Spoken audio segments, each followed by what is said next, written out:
Avtar Meher Baba ki Jai. So, Mamaji, we can start with seven realities and then get into the book.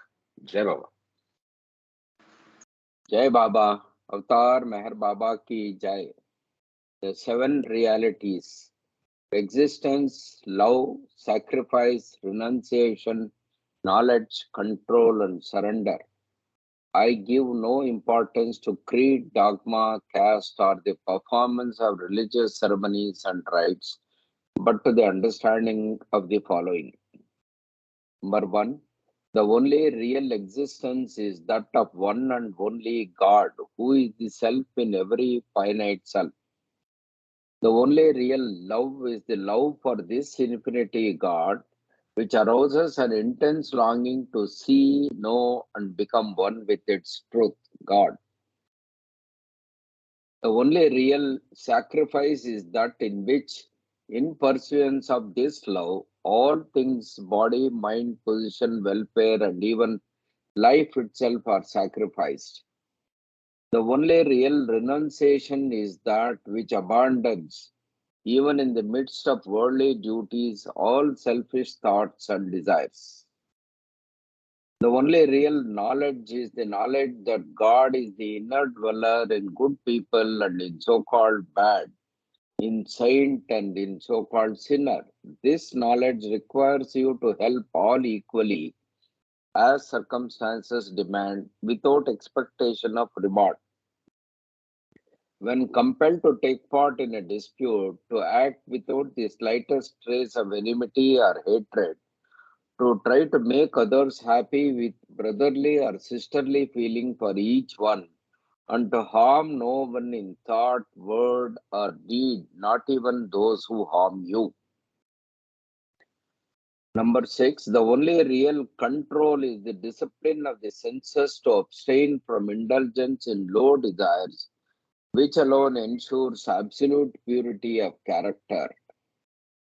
Seven, the only real surrender is that in which poise is undisturbed by any adverse circumstance, and the individual, amidst every kind of hardship, is resigned with perfect calm to the will of God.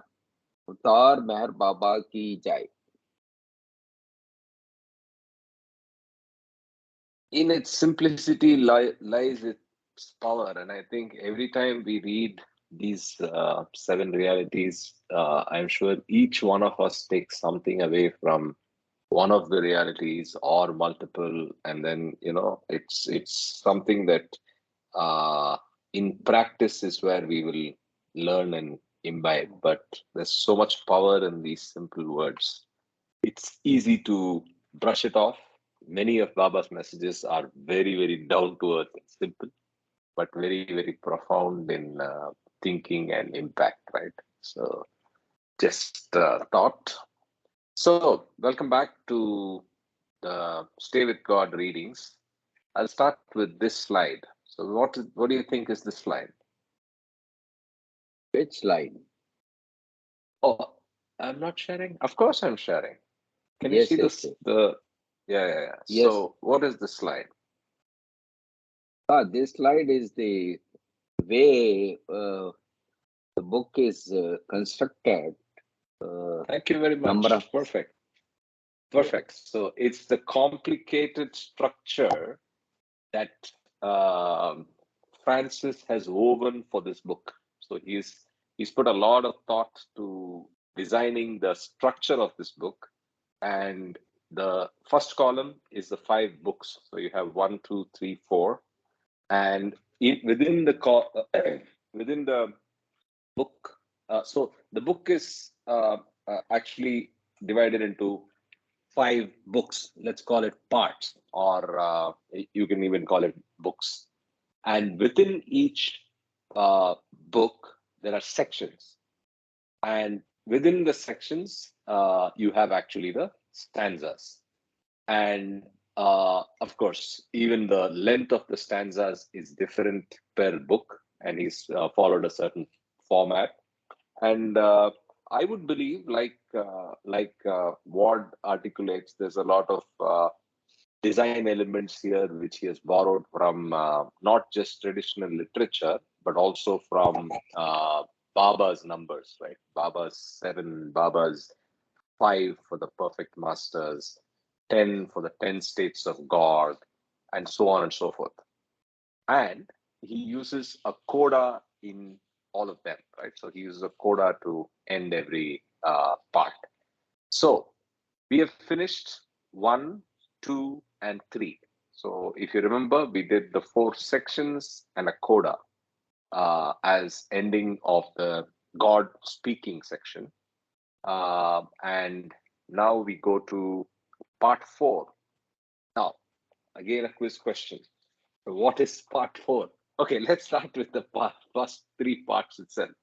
What is the first part? What is the second part? What's the third part? What did we cover in each of those sections? So the first part is biographical, right? It's talking about Baba, and it's talking about his advent and the avatarhood and so on. The second one, and it ends with pieces from the life, but ends in 1956 because that's where the book was written. So it ends with the Sahwas. That's book 1. Book 2 is a love song. It's a love song. In fact, in book 1, the last coda introduces the name. Anybody what's the name? What's the name Francis gives himself? John Kerry. Yeah, thank you. The most studious one. So John Kerry is the pseudonym that he gives himself. It's a literary technique. So he uses that to distance himself and talk about his love, that is John Kerry's love to Meher Baba. There, it's a classical love song. The theme is about how separation and how longing and how praise is intertwined to describe the love. But of course, it is divine love, right? So it's divine love, and it's not like Mirabai or Krishna, where it's the love juxtaposed over a construct of spousal love or traditional human love. Here it's clearly he's talking about Baba as a lover that is yet to be yearned for from a divine standpoint. Third part, third part is the part we did, which is Francis's take on God speaks. So it's called God speaking. So we did 4 sections, 3 passes on the divine theme. So from the beyond state to the realization of God. So we did the 3 passes of that in the 4 sections, and then we ended with a coda, right? Any thoughts, any questions before we go to the next one, which is on the path? So he's now prepared the ground. He said who's the avatar. He said how to love him by the example of this third party in third person, John Kerry. Then he has explained Baba's message, the core of the message being God speaks. Then he now takes us to, hey, let's get ready for the path. So before we go to part 4, any quick thoughts, reactions, questions?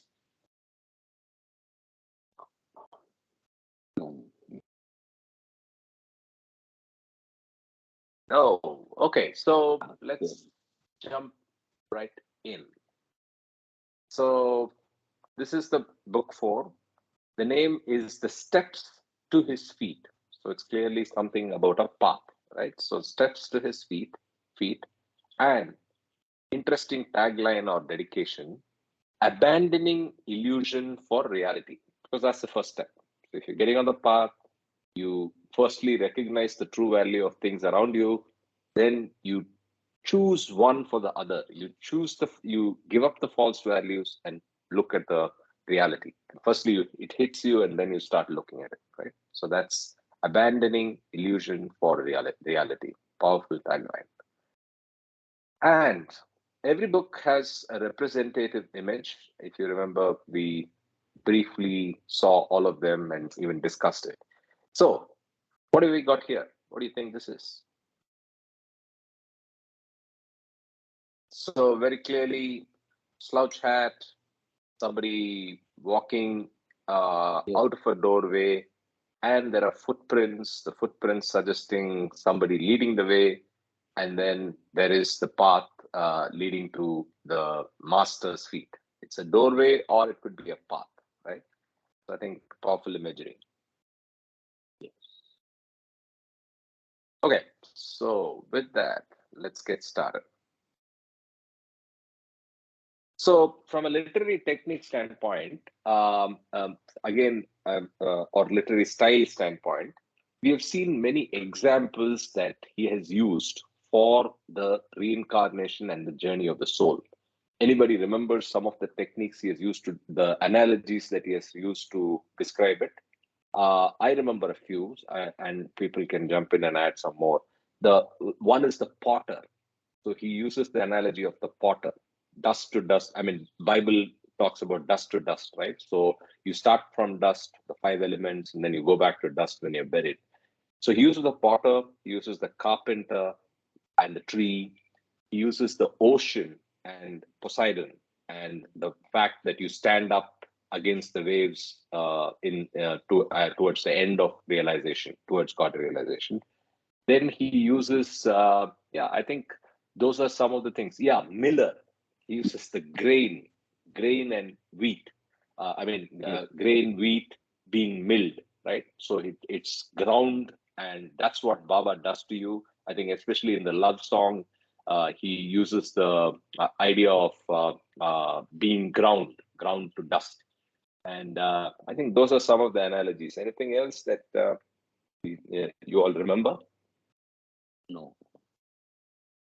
Okay, so we'll see what he does in this part. Maybe he brings up some of them and reuses some, or maybe there are newer ones. So, Avatar Meher Baba Ki Jai, I'm starting part 4. So, must be prepared the ground for the sowing, for the entering of the seed of light in one's earth.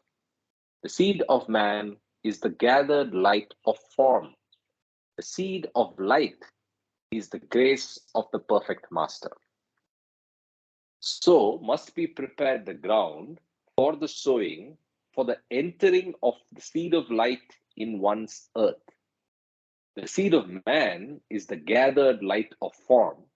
The seed of light is the grace of the perfect master. So he likens us to earth and the seed of light coming as the grace of the perfect master we should be ready to receive. The first is coupled with death. The second is the cause of immortality. So the first light is just the gathering consciousness that ends you in human form. And that's what he says is the seed of man is the gathered light of form. So gathered light, that's just the gross world, right? So gross world and form, gross forms. Right? So the first, he says, is coupled with death. The second is the cause of immortality. Following the moon path is rebirth. Following the track of the sun, the wheel of birth is broken. Man is reborn in the deathless, never to return except as a perfect master. So we forgot the moon and the sun, right? So that's another analogy. Yes, and then he started it very early, but then the moon and the sun is basically to refer to rebirth and earlier kingdoms before human kingdom, moon. And on the side of involution, he suggests that we recognize the true nature of the sun. We recognize that moon is just shadow of reality, like Kama pointed out, shadow of, it's just reflecting the sun, and hence we start seeing the sun as it should be seen, and that's the path of the following the track of the sun, which he says here. The wheel of birth is broken. Man is reborn in the deathless, never to return except as perfect master. Key takeaway here. So the only reason after God realization you come back is when you come back as a perfect master. if your God realized. Otherwise, in normal course, you just never come back. That's it. Worshipping the gods of thy God, the gods of gadgets and guns. One is born again where the burden may be reassumed, where the fright and frustration may be again enjoyed. Worshipping with surrenderance and love the name and form of God. To God, one comes when it is the whim of the perfect master. Okay, so what do you think he's talking about here? Worshipping the gods of thy God, the gods of gadgets and guns, one is born again, where the burden may be reassumed.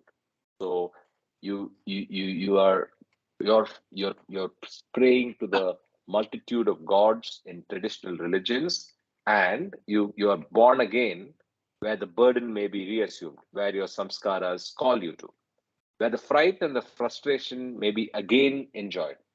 Very clearly, the reincarnation stages. Worshipping with surrenderance and love the name and form of God, to God one comes when it is the whim of the perfect master. So, when it is the whim of the perfect master, one comes to God worshipping with surrenderance and love the name and the form of God. So, that's the way I see it. Any thoughts, any reactions? Okay. Suffering birth again and again, and never learning that ourselves of our desires and hopes exist not, but arose out of nothing. Nothing held loosely in everything's hand as a game for its knowledge, that it comes at long last to the condition of a perfect master. Very beautiful line. So he's bringing the core ontology or core framework Baba uses of nothing and everything. Suffering birth again and again, and never learning that ourselves of our desires and hopes exist not. So they are not really existent. What is the birth again and again, which is led by desires and hopes, actually does not exist. Suffering birth again and again, and never learning that ourselves of our desires and hopes exist not, but arose out of nothing. And then he goes on to explain what that nothing is. Nothing held loosely in everything's hand as a game for its knowledge, that it comes at long last to the condition of a perfect master. So nothing is just beautiful use of words, right? Nothing is nothing but everything loosely holding nothing in its hand, and it's a game till knowledge comes based on the contribution of a perfect master. Then you realize that it's really nothing, and you go to the true form of everything, which is reality, which is God, right? So again, it's important in our group that all of us understand the concept of nothing, the concept of the shadow, and the concept of everything, because this is a important ontological framework that Baba uses, and identifying with that helps us understand usage in other many places, right? So best reference being, I think, Listen Humanity, and of course video explanation. I've shared Ward Park's explanation, which is very, very good on nothing and everything, right? He continues with this Jai analogy. Baba. Yeah, yeah, Kama. Yeah, Jai Baba. What about the word game? Yeah, Because do we have to look at it as a play, like what we have in our material world, that everything is like so a I think, play. go ahead. Yeah, Yeah, so I think this so is the Leela kind of reference and the computer game kind of reference that you bring, right? So it's basically at the level of God, this is nothing but uh, as simple as light, as flippant as a game. The nothing that we experience from the perspective of the everything is so light that it's like a game, right? And that's the way I read it. But I think hold your horses, because I think he goes on to expand on the game. But go ahead, Kama. So what I'm trying to say is, yes, for the divinity, for the Paramatma, the ocean, it's like a dream, it's a divine dream. But within the divine dream or the divine play, there are the players, which is us as individual drop souls. And these individual drop souls have to behave in a certain way.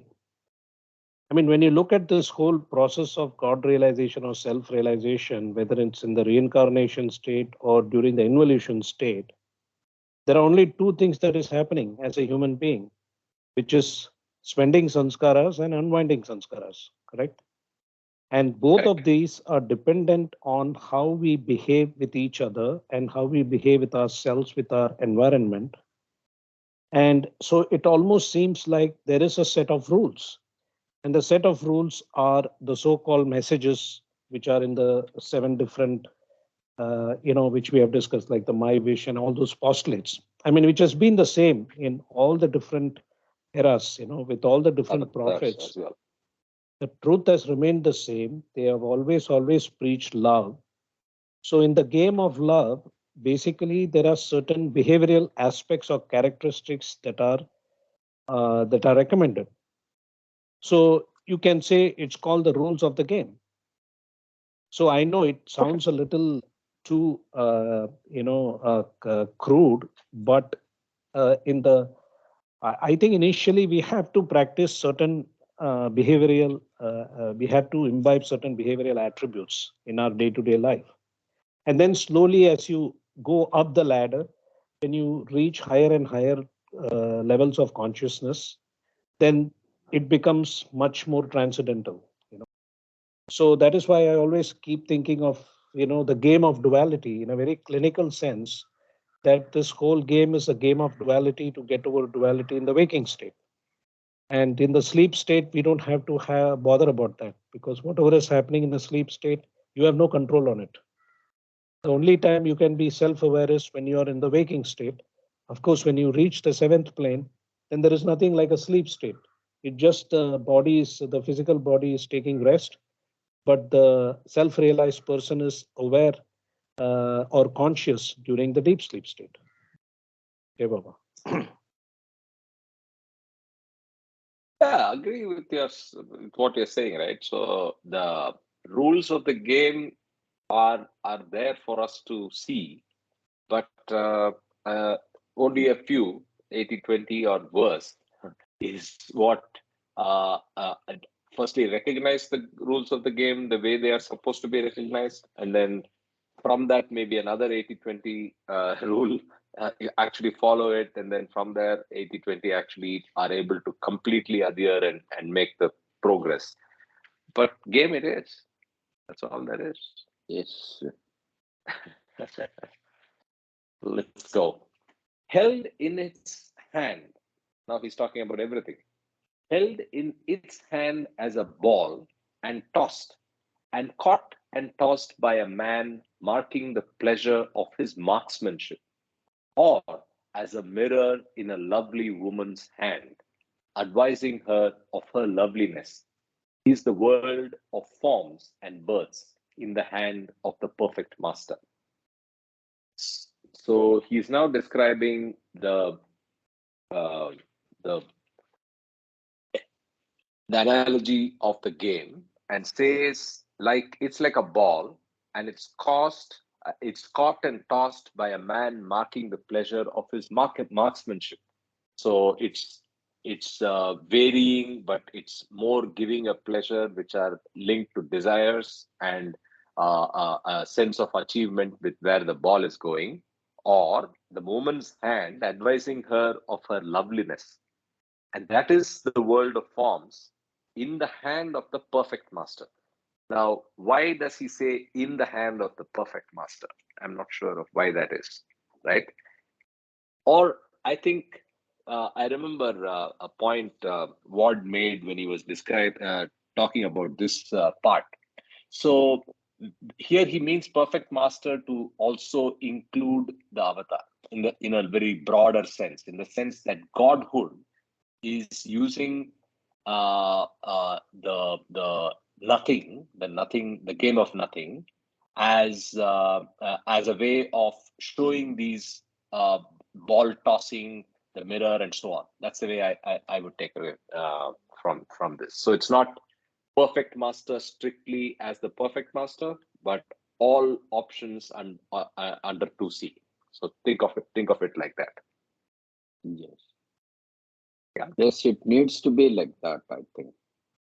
So it is only. So I think that's what Ward says. So he says it's better to treat perfect master as in the broader connotation, including see the difference between perfect master and avatar. We know, right? Perfect master comes back again and again, but avatar is the same soul. I mean, avatar comes again and again. Perfect master is coming only.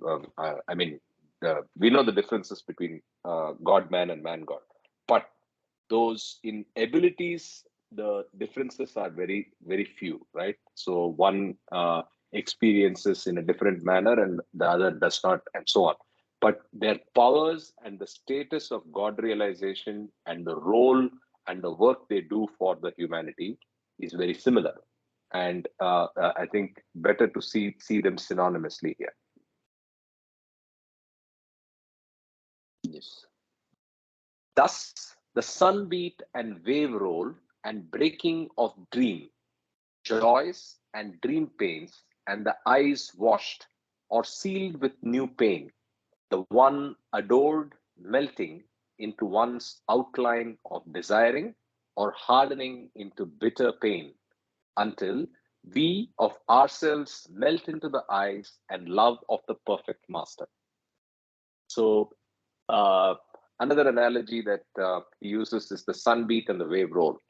So the sand, the beach, the waves from the sea are visualization that he frequently resorts to.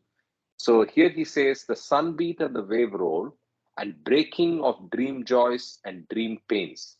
In reincarnation, you are in a dream and you experience multiple cycles of joys and pains, and the eyes either get washed or sealed with new pain, the one adored melting into one's outline of desiring or hardening into bitter pain. So you either go into cycles of desiring, which is towards something you adore, or you go into bitter pain until we of ourselves melt into the eyes and loves of the perfect master. So, till you get to the state where you start associating, loving, and melting into the eyes, he says, of the perfect master, right? So, This again, this verse, the one adored melting into one's outline of desiring. That is, say, trying to come out of desiring, melting into the outlines of desiring. The hardening into bitter pain is still we are stuck with only the desiring continuously. So those two aspects he's bringing here. And the last line, eyes and love of perfect master. So eyes is the grace and love that the perfect master bestows. So those two things, because he has used this grace to the eyes and the light and all that. Correct. Light, correct. Frequently. So, others, no reactions, no thoughts.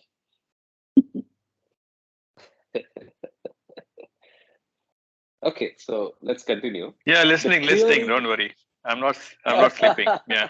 Okay. That's a side. Yeah. Yes. The clearing of the ground for the sowing, for the entering, is the unlearning of learning. For learning is your rubbish heap of conceit. For this in the first place, Prometheus Agni brought down the heavenly fire by order of the perfect master. Prometheus is god of fire, Greek. Prometheus, a Greek god who brought fire down from heaven for men. This act is generally represented as being in defiance of Zeus, and for which Zeus had him tortured. But when Prometheus is seen as an attribute of Zeus, who is the highest being, God, as are all the other gods' attributes, it is Zeus who suffers through Prometheus. For every gift from God, there is a consequent suffering by him. Right? So it's some analogical reference to Greek mythology, and Zeus, the god of gods, the highest being, in defiance of Zeus, Prometheus brought down fire. But I think for our reference, it's the fire of knowledge and the heavenly fire, as he says in the next line, brought down by the perfect master. The clearing of the ground for the sowing, for the entering, is the unlearning of learning. Beautiful line. So the clearing of the ground for the sowing is for the entering is the unlearning of learning. For learning is your rubbish heap of conceit. Very, very forceful and strong words about what we think is learning, right? So he says first you have to unlearn your learning, right? So beautiful. But some mind impressions do not burn, and for these Shiva brought down the water of the Ganges to drown them, to create on earth a reservoir of tears for lovers, rivers, divine ocean bearing, according to the will of the perfect master. Fantastic. So he says the heavenly fire is one aspect, right? To burn your samskaras, to burn your desires, to start moving towards God realization, and so on. But then fire is just not enough. So he brings another analogical reference which he has used in the first book, which is a very powerful line. Shiva gentled Ganga, he says. The phrase is Shiva gentled Ganga. It is the reference to how Shiva brought down a very forceful river, which was what Ganga was in the heavens, to the earth. And to bring it down, he had to gentle her. So he says, Shiva gentled Ganga. Powerful expression that's just stuck in my head. So he's now going back to that example. But some mind impressions do not burn. And for these, Shiva brought down the waters of the Ganges to drown them. So those impressions that didn't get burnt in the fire, here's water, drown it. To create on earth a reservoir of tears for lovers. So it's not just water that's coming, but it's a tears of joy, tears of excitement on seeing the perfect master and associating with God for the lovers.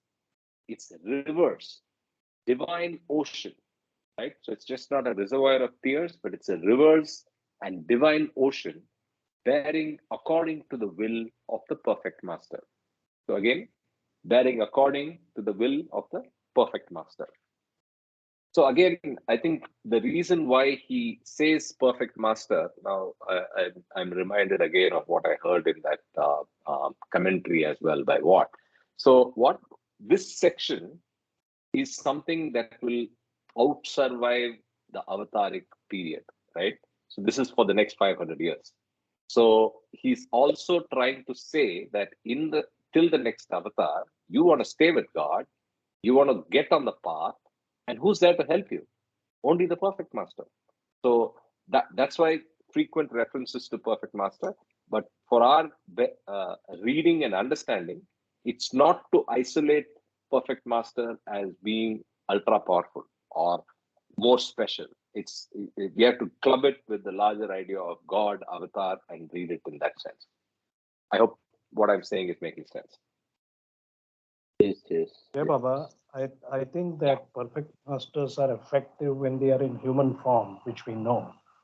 spiritually speaking, only when they are in human form, they are spiritually effective. But when they drop their Correct. body, they are much more effective in the material aspect.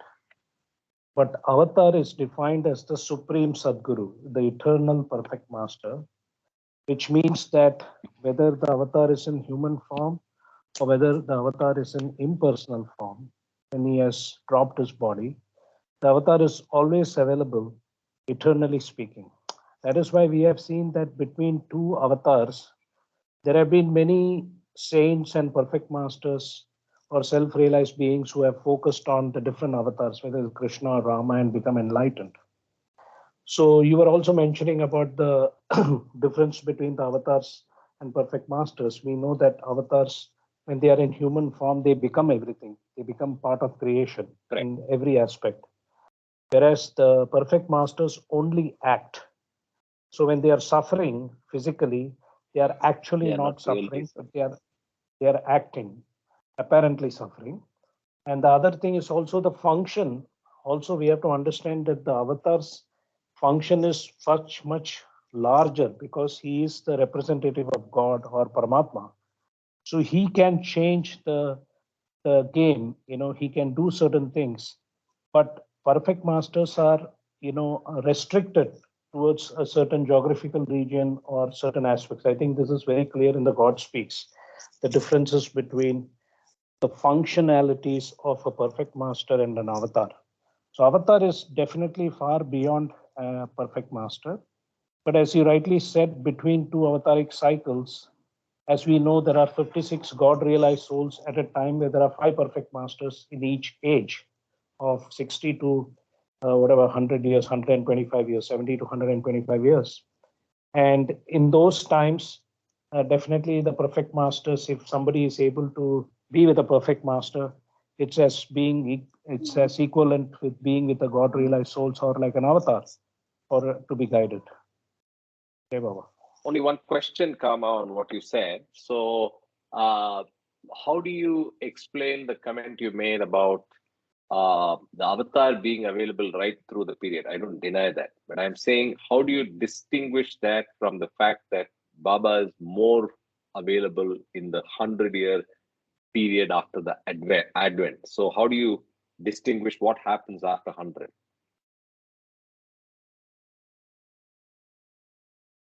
Kama? Oh, sorry. Yeah, Baba. So avatar when in human form is in physical form is definitely the first part of the trip. Then the avataric age, that is for 100 years after the avatar drops his body, which we know from 1969 to 2069, even though he's formless, his availability, his energy is as equivalent to being in the physical form. In fact, he says, I'm much more available in the impersonal form than I was available in the physical form, because he's everywhere now, because he doesn't have the restriction of the physical body. But after that, after the 100 years of the avataric age, there is something called, second law of thermodynamics called entropy. Every orderly system tends towards disorder. That means what happens is the intensity of that energy starts to slowly degrade. That is why every time the avatar has to come every 700 to 1400 years to rekindle humanity to its right path, because the disorder starts to magnify. And so now the question is why that happens. We don't know, because that is how the game has been designed. Because we know this whole avataric, even when the avatar comes at different times, during each time we know that the role he plays is different depending on the geographical region and so on and so forth, on the environmental conditions. But also we have to remember that Baba has clearly said that this is the end of the cycle of cycles. So this avataric age that he has, that I think has not been very prominently talked about. And so I think that that should be something that we need to emphasize, and also try to get much more detail on what does that signify for all of us, I think for me, the way it signifies is that the shift of consciousness from the analytical reasoning mind to the age of intuition. And I think this is one avataric cycle where we are seeing that the whole globe has become one. We have become like a global village, which didn't happen in past advents. Because as we know, Prophet Muhammad was very localized in the Arabian Peninsula. Jesus was, of course, his apostles went around, just like Buddha after 300 years or 200 years when Emperor Ashoka was instrumental in sending messengers all over the globe. But this particular time period is very significant, the advent of Avatar Meher Baba. As we see from our rapid progress from industrial age to information age to the knowledge economy to a creative economy. Jai Baba. Less than 100 years. Yeah, less than 100 years. The change has been so remarkable. Good points, and also this point of absence of localization or the global nature of impact is again a very good distinction for the cycle of cycles that Baba has ushered. Well, message A to nice me. explanation Yeah, go by ahead. Kama. The point that after 100 years, maybe it is the say the drop souls atrophy that doesn't attract the force of the avatar. So it is not the perfect master is not available. He is available all the time. But the magnetism to attract, so the effect of the iron rusting so badly that it doesn't go near the magnet. That may be the effect. So it is the imperfection of the drop souls over a period. That is, then the master comes back once again as avatar, new avatar. Probably that is one of the reasons. As the imperfection peaks, Yeah. he comes back. So, yeah, that's also Jai a Baba, very nice way. to point out what Doc Mama said is yes, but if you really look at all the different avatars, remember Buddha's teaching was very simple, but as we went on, we started seeing complicated forms of Buddhism, Tibetan Buddhism, Mahayana Buddhism, and so on and so forth. Similarly, with Christianity, when you look at Jesus, you have seen that we have so many different denominations. It's Baptists and Protestants and Catholics. Similarly, we have seen with the Prophet Muhammad, basically the Shias and the Shiite and the Sunnis, and then you have so many other Wahhabism to so many other aspects. That is an indication of the disorder that happens after 100 years when the avatar after the avatar drops his body. So there itself you get a clear example of what happens to humanity is that they lose track of what the real message of the avatar was, and they start making up their own operating system, and it becomes more and more complicated, and people get attached to these operating systems and start fighting with each other. So it reaches a pinnacle between 700 to 1400 years, where again the avatar has to come and do the needful. That's my understanding. Hey, Baba. Yes, yes. So it becomes more and more ritualistic over the period and forgets the whole core of the message. That's what happened. It has happened in every religion as such. True. Perfect. So, guys, time's running out. 2069. That's all we have. Make the best use. No. If you tune yourselves, even the next 700 years, you can always be with the perfect master or the avatar. So that's what but we then the have been iron is discussing. rusting. The iron's rusting, so your best chance is now. Yes. Make the best of it, yeah. So let's continue. And some neither burn. Now he's talking about the desires, the lives that are in reincarnation. And some neither burn nor drown, but must be strangled to death. Hence, it is said, swallow the breath every moment. But this is not possible unless by the gift of divine love one is strangled for sight of him, the gift of the perfect master. So what do you think he's saying here? What is swallow thy breath every moment? What do you think he's saying here? No, burn or drown. Because in every breath, Yeah. sorry, go ahead. No, Yeah, Yeah, go ahead. I Go think ahead. it is the message of Baba that unless you feel as suffocated as a drowning man, then only you see me. It's another way of saying the same thing, actually. Okay, that's a nice way of understanding this, because that's also linked to the last line where he says, the gift of divine love is strangled for sight of him. So swallow thy breath every moment. Be that desperate to get to God, that have that divine desperation, the desperateness of love to get to the beloved. Yeah, good analogy. Kama, good interpretation. Right. Kama now. What Sanjay was doing was what Sanjay said was correct. Like, there are different analogies as given that when a drowning Correct. man, or you put your head into the water and the only thing you want to do is to come up for breath. So it has to be one pointed focus. When it comes to getting the gift of pure love, or here he calls it divine love, the same as Baba has given us in the love chapter, the gift of pure love. And we have to be completely focused on only one thing, and that is union with the self. Ultimately, what is happening is when you are talking about the perfect master or the avatar, he is basically representing your realized self, the realized self in all of us. And I think that is how I look at it.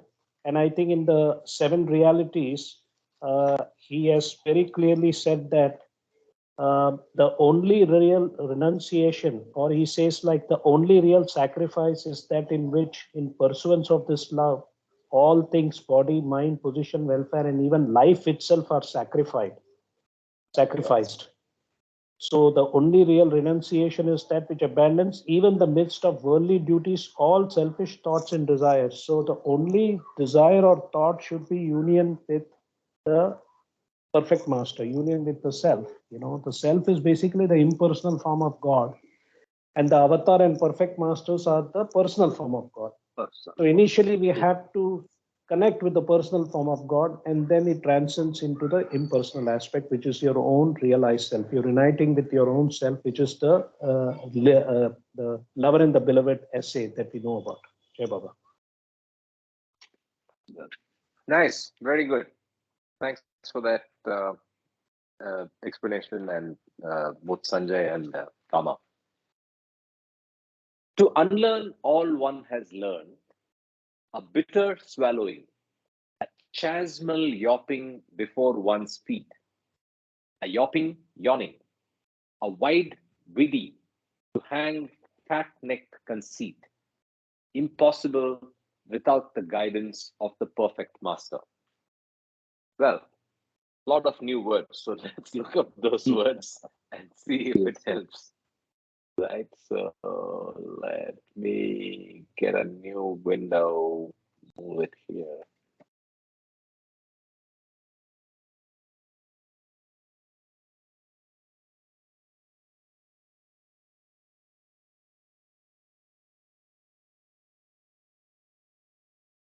Yawping. What is yawping? Yawp is gerund or present particle. It says shout or exclaim hoarsely. So it's just shouting, most likely. Okay. And what's the other word? Yawping, chasmal yawping.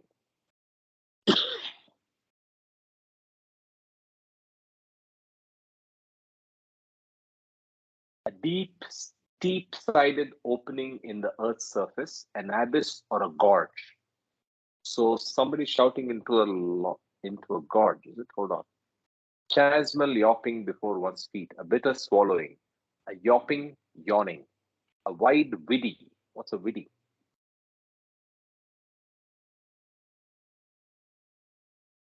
Okay, there's the Scottish impact, a rope of osiers, or less commonly used waddy. I need to take a minute off. Can somebody drive?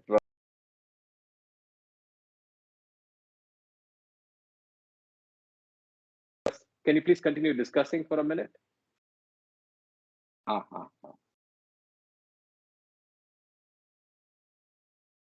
This verse is trying to explain that different ways everyone goes through all these effects of duality. Initially, not knowing that it is there is a difference between duality and reality. Gradually, over a period, you come to the conclusion that what we are doing is not so correct. Then that is the path starting towards reality. So all this process that we go through, that he is trying to explain, I think, in this verse. Any other idea on this? He has changed the. We don't see the verse here. Okay. Yeah, it's back. Yeah. It's back. So let's just try to read it again and see if it makes sense. Your explanation was a good probable understanding of what we're trying to do here. Let's read it again to see if it makes sense. To unlearn all one has learned. We saw the theme come in the first para itself. A bitter swallowing, which is a bitter swallowing, a chasmal yawping before one's feet. Chasmal is chasm, gorge, and yawping is shouting. Chasmal yawping before one's feet, a yawping yawning, so shouting and yawning, a wide widdy. What was widdy, by the way? I forgot. Widdy is rope of osiers. Scotland and Hangman's it's like noose. a hangman's noose. Yeah, it's like a rope that's used to kill. Okay, so a wide widdy, to hang. So yeah, he's using the noose analogy. To hang fat-necked conceit. So fat-neck conceit is ego slash self. Let me not confuse you. Excessive pride in oneself. Right? So that's the meaning.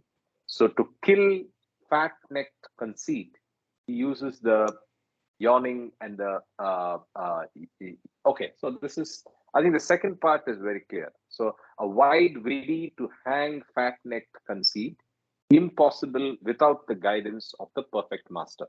So with the help of a perfect master, you're able to tame the self-pride and conceit using a very wide widdy, a very wide noose rope to kill that conceit. And the first part is more about how you have to unlearn what you have learned. And that's a tough journey because it's a deep gorge and needs a lot of shouting, probably, right? Yeah. This Very wide probably means however big it could be. You know? Yes. Yes. this whole verse. Yeah, Mama. If you the whole verse, if you look at the say history of the Mandli with Baba, so he makes them go through all these things and then brings them out of that. That is quite vivid. So some of the actions Baba had did looked with so very awkward, but it had a meaning to say wipe out or bring out facets of the sanskaras of the whole mandli and then try to wipe them out gradually over a period of time.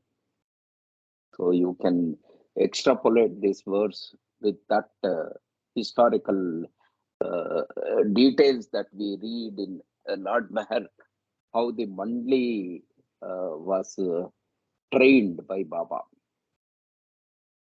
Jai Baba. Yeah. Yeah, Baba. Sure.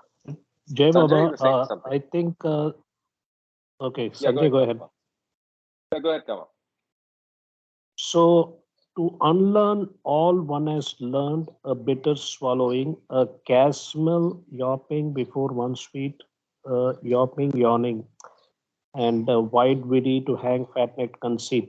I think it also refers to the current trend of the spiritual marketplace with all the Babas, okay, the art of living to the Jaggi Vasudevs and so on and so forth, that basically that we know from Baba's literature that in the spiritual path, in the involution state, one can get trapped in the particular plane and feel that one has got self-realized because we have certain siddhis, and then you develop this pride and you start pontificating and proselytizing about what you know and create your own kriya yogas and kriyas and so on and so forth.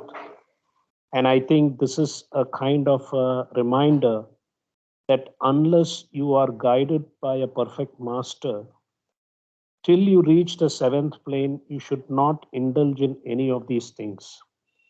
And even the fifth plane and sixth plane saint, who are guides, who are advanced spiritual aspirants, can only guide you up to their level if they are sincere aspirants.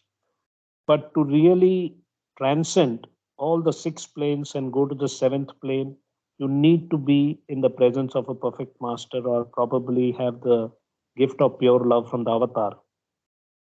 And so I think that's what I feel here, that sometimes what happens, to unlearn all one has learned, what happened to us is that, at least from my case, I've understood that even reading all the spiritual literature and able to get intellectual wisdom can lead to a certain kind of conceit, and pride, what we call as a spiritual ego. So that is why this particular para is very significant in what it tries to explain. Jai Baba. Yes. Yeah. Anybody else? Okay, so let's continue. So it is said, one moment in the company of a saint is worth 100 years of penance and prayer. And as Baba pointed out, Jalaluddin was talking only about saints. How much magnified when related to the being of God in the person of the perfect master. So maybe this is straight from Rumi. Is it what it is? 84. There was something about 86. Okay, all right. Where were we? Yeah. So maybe that's from Rumi. Okay. So so it is said, one moment in the company of a saint is worth 100 years of penance and prayer. And as Baba pointed out, Jalaluddin was talking only about saints. So where he's putting saints at a much lower level, which is where they belong, compared to perfect master, right? So that's that. All written words are dead until you bring them to life. But the life you give them will be your own image of falseness, not truths. Truth is contained only in the life-giving word of the perfect master.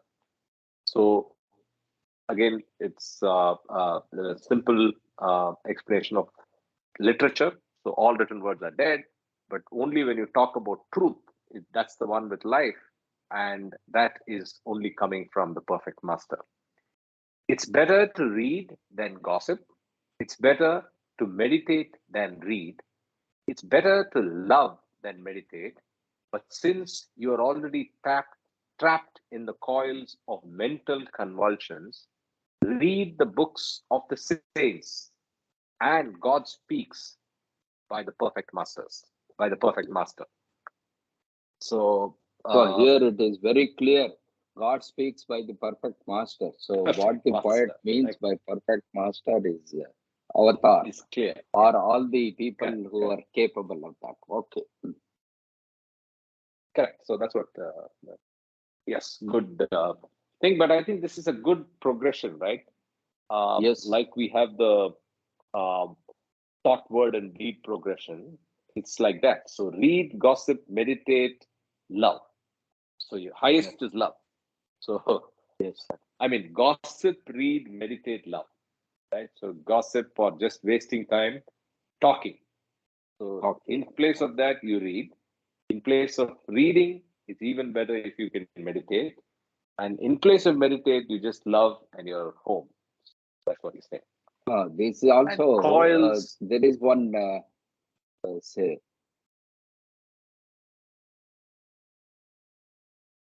Go ahead. Say something. Did we lose him? we are not hearing you properly. Oh, okay. We didn't hear what you said. No, in our Hindu literature also, we have a, say, I don't know what to call that, first learn and then try to, say, dwell over the same or keep thinking on that and then realize it is similar to that. First you talk around and then try to grasp only the peripherals. Then when you meditate on that, maybe you go slightly deeper. And so the intellectual aspect stops there after you meditate. It is better to love than meditate. Then the heart comes into the picture. But since you are already trapped in the coils of mental convulsions, so your mind, if it is still open and then very active, your heart is stopped or kept aside. So read the books of saints and God speaks for perfect by the perfect master. So this is the progress how we go ahead in the path to give up one aspect and go to the next aspect. Correct. Jai Baba, I have a point here to make. One is that this particular para, uh, I think it better to read than gossip, better to meditate than read, better to love than meditate. There is a sequence out here. You can't love before you go through the whole process unless you have done some good karma in your past life and you come to that state where you can love God directly. And I see that happened with a couple of Baba lovers who don't have to read, but they have this connection with Baba and they have that heart intuition, heart love intuition when they connect with Baba. But this is also a good argument when we are proposing to the youth Sahwas why it's important to read the book of saints and God speaks, which we are talking about discourses and God speaks. I think by the perfect master should have been technically the eternal perfect master, or what you call the supreme Sadguru. And avatar is also defined as the supreme Sadguru because he was the first drop soul who became God realized. The second part I want to mention is also that the last three paras that you read, in discourses, we have the types of meditation and assimilation of the divine truths. So I just want to read a couple of lines because there is a mention there. Why is it important to be in the presence of a perfect master, which is higher than any kind of reading or intellectualizing? So let me just read this quickly. Sure. The beginnings of spiritual life are marked. This is Discourses, Types of Meditation, page 219, part 4. It will give us a good explanation of these couple of paragraphs that we read. The beginnings of spiritual life are marked and helped by general meditation, which is not concerned exclusively with selected specific items of experience, but which, in its comprehensive scope, seeks to understand and assimilate the divine truths of life and the universe. When the aspirant is interested in the wider problems of the ultimate nature of life and the universe and begins to think about them, he may be said to have launched himself upon such meditation. Much of what is included in philosophy is a result of trying to develop an intellectual grasp of the ultimate nature of life and the universe. The purely intellectual grasp of divine truths remains feeble, incomplete, and indecisive, owing to the limitations of the experiences that may be available as the foundation of the structures of speculation. The philosophical meditation, which is basically the intellectual grasp, that consists in free and unaided thinking does not lead to conclusive results. The philosophical meditation often leads to diverse, conflicting systems or views. Nevertheless, philosophical thinking is not without value. Besides leading the aspirant a certain extent into the realm of knowledge, it provides an intellectual discipline that enables him to receive and grasp divine truths when he happens to come upon them through those who know. So this is page number 220. Okay, so I'm reading the subtitle Study of Revealed Truths. The more fruitful mode of general meditation consists in studying the revealed truths concerning life and the universe. This mode of understanding and assimilating the divine truths can start by hearing or reading expositions of the divine truth which have their source in the masters of wisdom.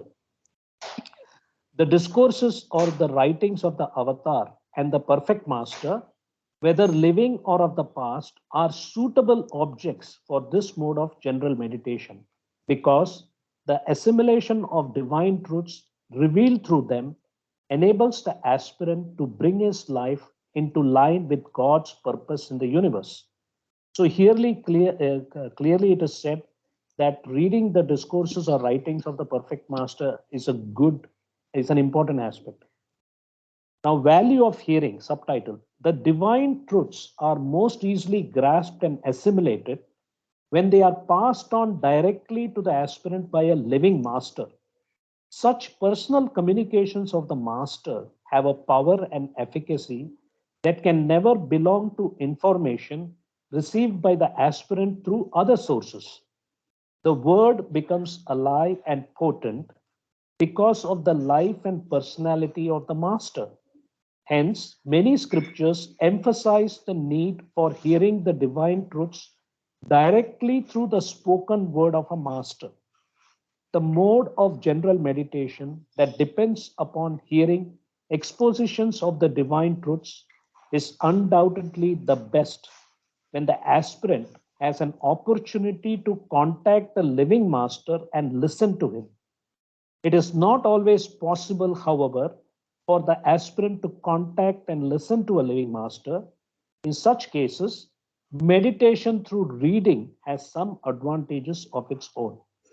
For the generality of aspirants, meditation through reading has hardly any suitable substitute because it starts from written expositions which are available at any convenient time. Meditation that starts from reading about revealed truths has this special advantage of being easily accessible to most aspirants. And I will read the 3 stages. The form of meditation that starts from reading about the divine truths has 3 stages.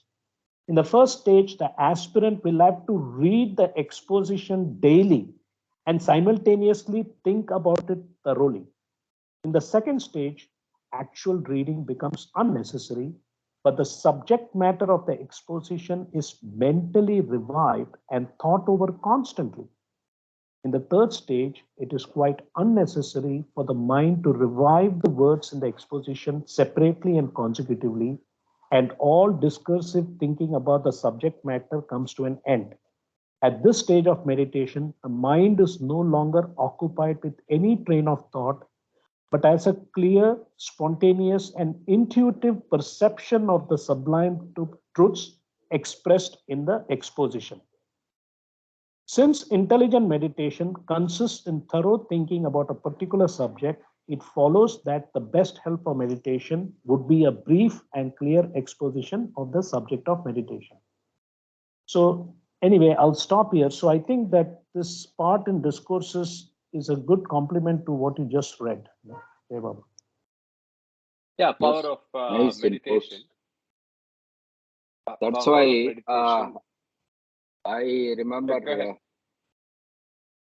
in this respect, I remember that Baba has said that there are stages in the mental development. So from the intellect to the inspiration, inspiration is the last, I think. Intuition, insight, and then I think there are 5. All are starting with I think. Last is the realization. So this happens. So this reading, even though it Correct. may be the first step in the process, leads to these things. As Kama read in the last paragraph, say the repeated reading or say hearing from the perfect master, they have lot of their own differences, but we need to use what is available to the best possible ways of our progress. Jai Baba. Jai Baba, that is a good but worthwhile delving into meditation. And as you said, the importance of a journey from reading to love, right? So it's gossip to love. So gossip, reading, meditation, love. That's the journey. And serve other than self, since self is the veil between oneself and the big self.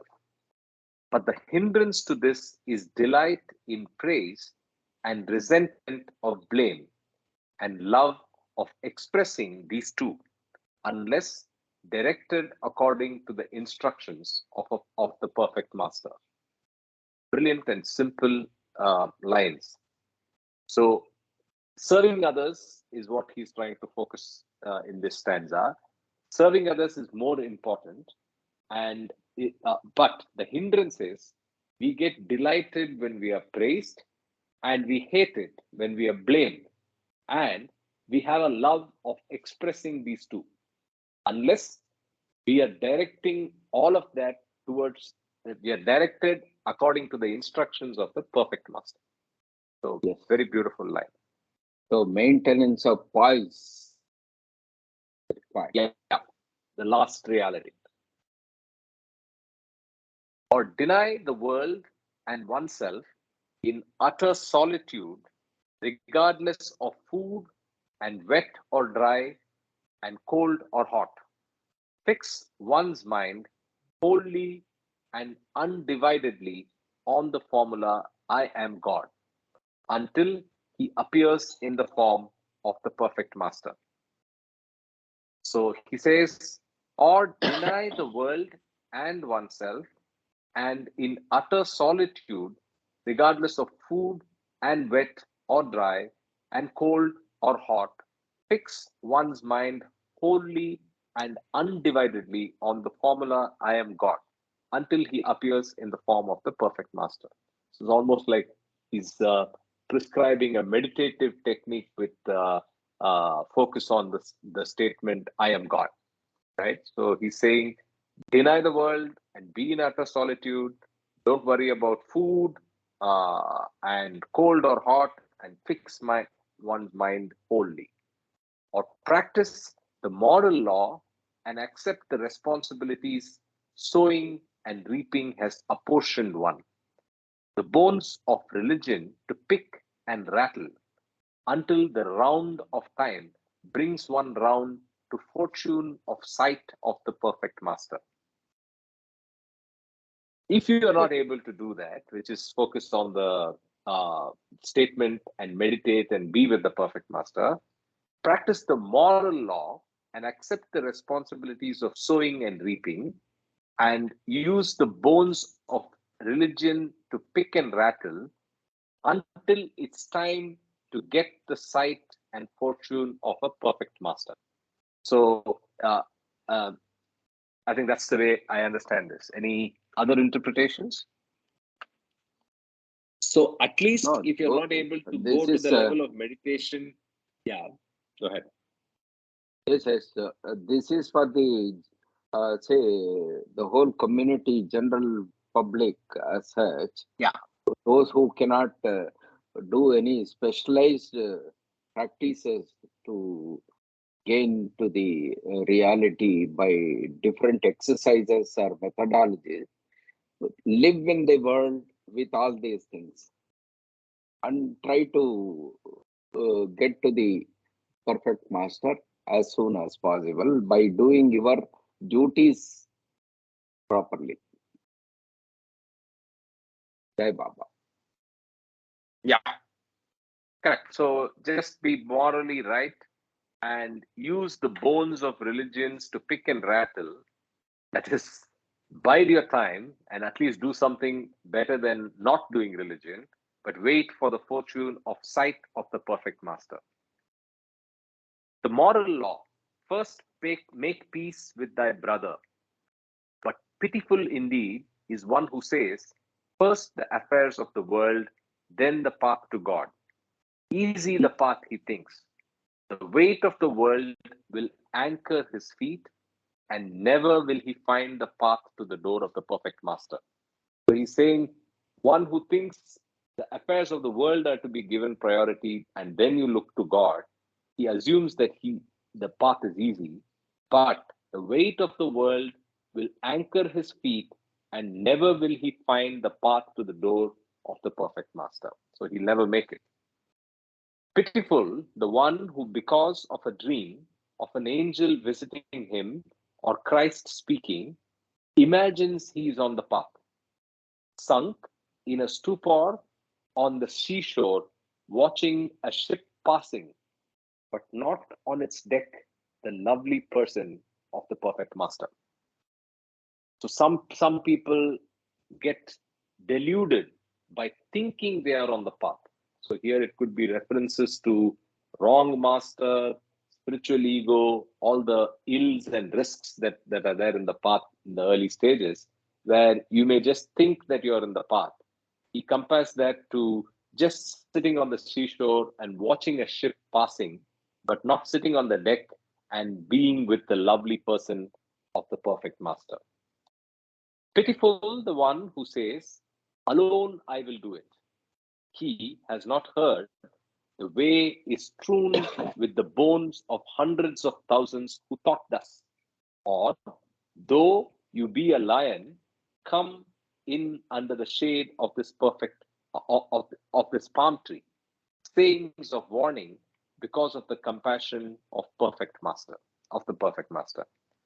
So he now brings focus to people who say, I can do it without help. Alone, I will do it. He says, that person has not heard that the way is strewn with the bones of hundreds of thousands who thought thus. Bones, because they didn't make it. They just died on the way, and the bones are on the road. Or, though you be a lion, come in under the shade of this palm tree. So, though you may be somebody deserving and somebody who has done a lot of progress already, you still need some shade of a tree. And I don't know why he uses the palm tree reference here. Palm tree would barely give any shade to the lion. So I'm struggling to understand this. But then he says that's the sayings of warning because of the compassion of the perfect master.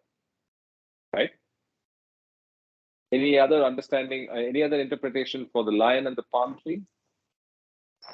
No.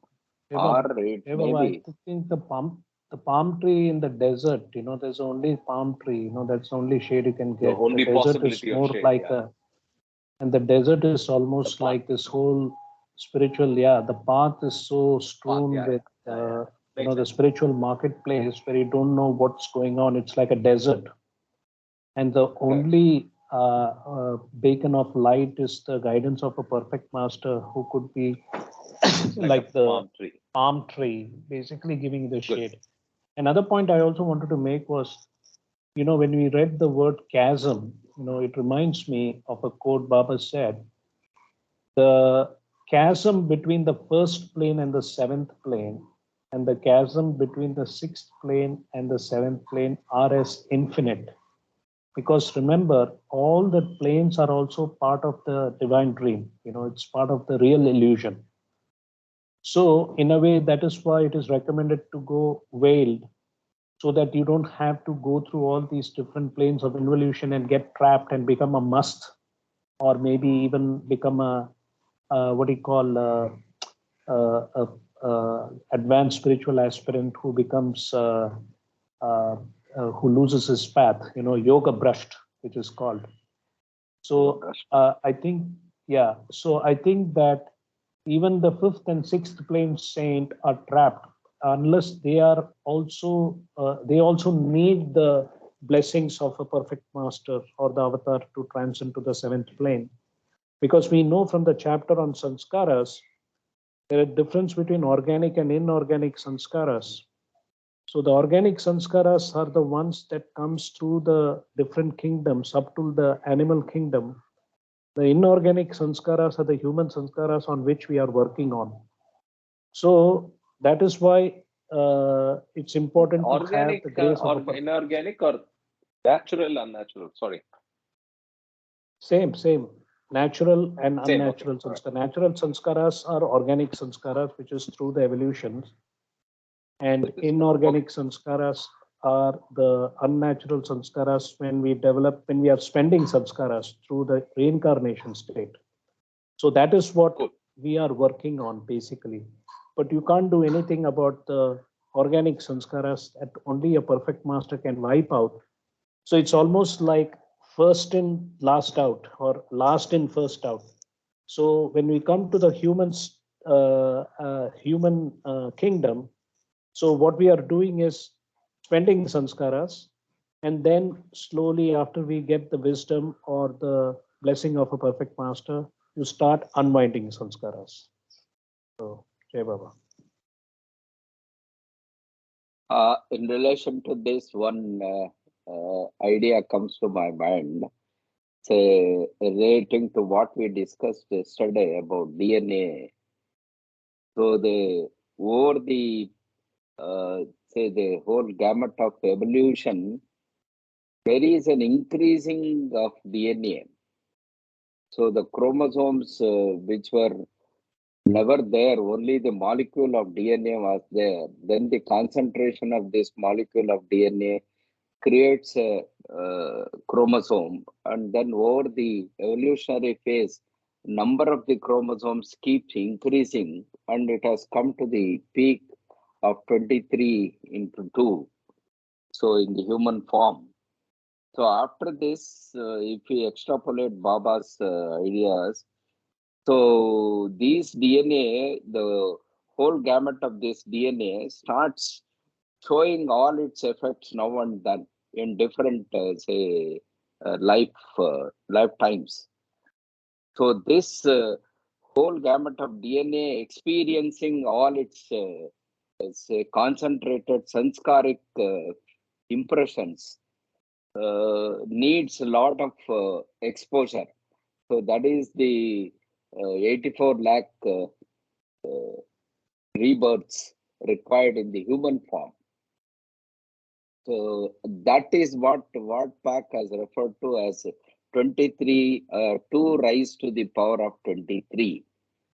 So 23 is the chromosome, and we have a pair of chromosomes. That is why it is 2 rise to the power of 23.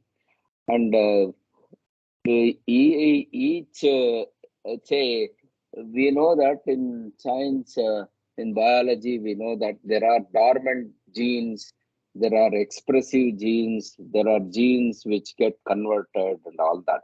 So these are sort of, say, all the sanskaras which are hidden, which are expressed in one lifetime, which get modified in the lifetime because of the environment and all that. We can try to simulate all these ideas like that. So that came into my mind with this paragraph, what we were trying to read. Jai Baba. Jai Baba, Okay, so I have a friend and Doc Mom. I just want to clarify this. You know, he had been asking me about the 84 lakh human lives, and yesterday I had sent him the 2 raised to 23.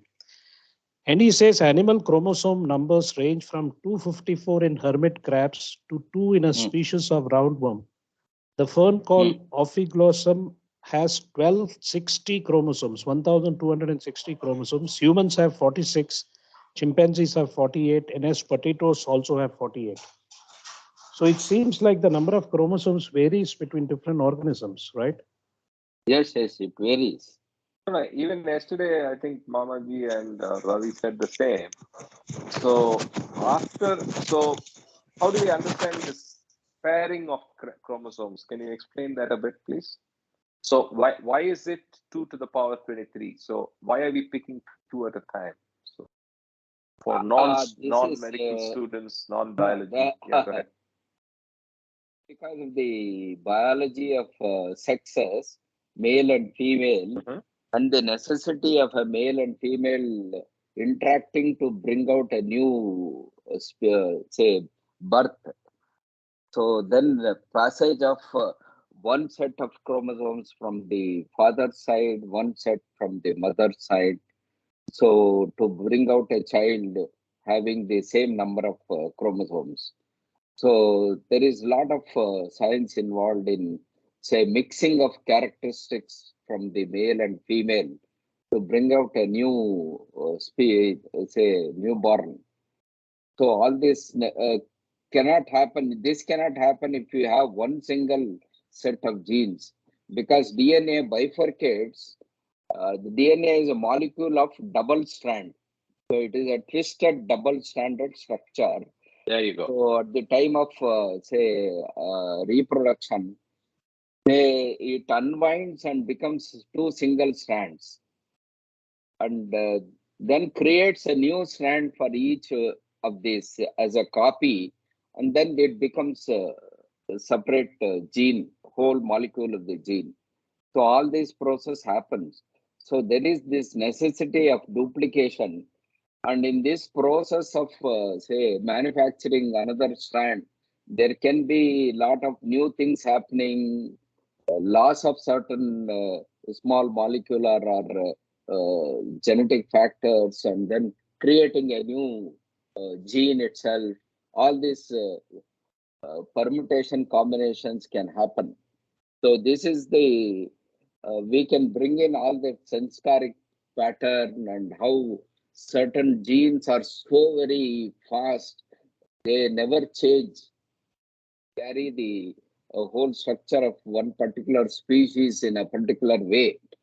And there are multiple genes which are slightly wavering. So we see the different characteristics which appear and then disappear and reappear in some other people, things like that.